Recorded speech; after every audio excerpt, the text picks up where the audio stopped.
না আমারে মারিস না। এটা যদি বলে আমরা বলব হ্যাঁ, এটা তো হওয়াই ওই স্বাভাবিক। মুসলিম ভাইকে একটু জিজ্ঞেস করেন তো ভাই, এটা কি বানায় বলা হবে তখন মুসলিম ভাই? হ্যাঁ, মুসলিম ভাই বলেন তো এটা বানায় বলা হবে নাকি? কোনটা বানিয়ে বলা হবে নাকি?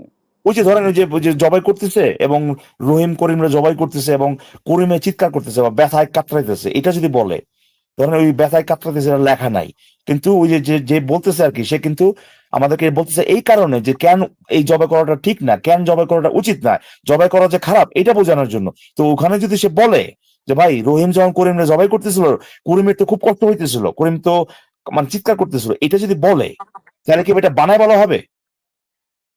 হ্যাঁ, বানিয়ে বলা।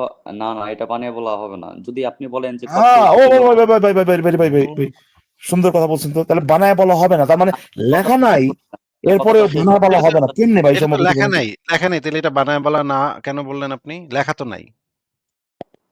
লেখা নাই বানিয়ে বলা, এটা তো স্বাভাবিকভাবেই যে একজন মানুষের যদি শরীরে আঘাত করা হয় সে ব্যথা পাবে। তো তাহলে তো আসিফ ভাই স্বাভাবিকভাবে আমরা বুঝি। আমাদের কি ভাই স্বা মানে বক্তব্য মানে আমাদের কি ডিসকাশন শেষ?